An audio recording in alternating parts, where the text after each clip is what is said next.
Hello friend, नमस्ते, प्रणाम। मैं नीलू मौर्य अपने यूट्यूब चैनल पे आप सभी दर्शकों का स्वागत करती हूँ और मैं जा रही हूँ एक सुपर हिट सोहर गीत गाने। आप लोग को ज़रूर पसंद आएगा और मेरे वीडियो को फुल वॉच करके देखना और ज़्यादा से ज़्यादा शेयर, सब्सक्राइब, लाइक करना। राधे राधे, राम राम।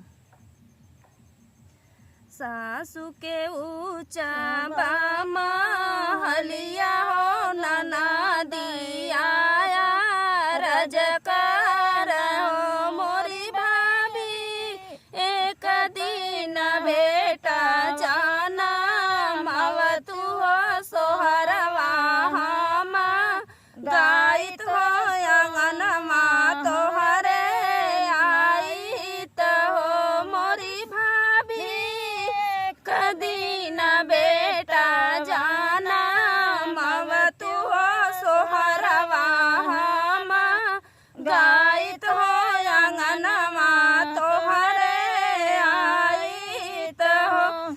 एतनी बचाना भाभी सुननी हो सुनाऊ नाही पवनी हो सुनाऊ नाही पवनी न हो मोरी ननदा तोहर भैया बड़ा नीरा दैया हो दरदिया नाही जाने हो दरदिया नाही जाना न हो। एतनी बचाना ननदा सुननी हो सुनाऊ नाही पवनी हो सुनाऊ नाही पवनी न हो मोरी भैया, एक दिन बेटा जाना मवता हो सोहरवा हमा गाइत हो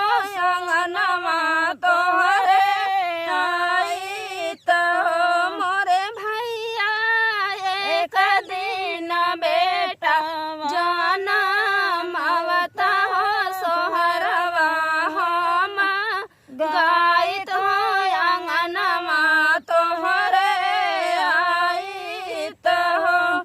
सासू के ऊंचा बामा हलिया हो नना दिया रज कर हो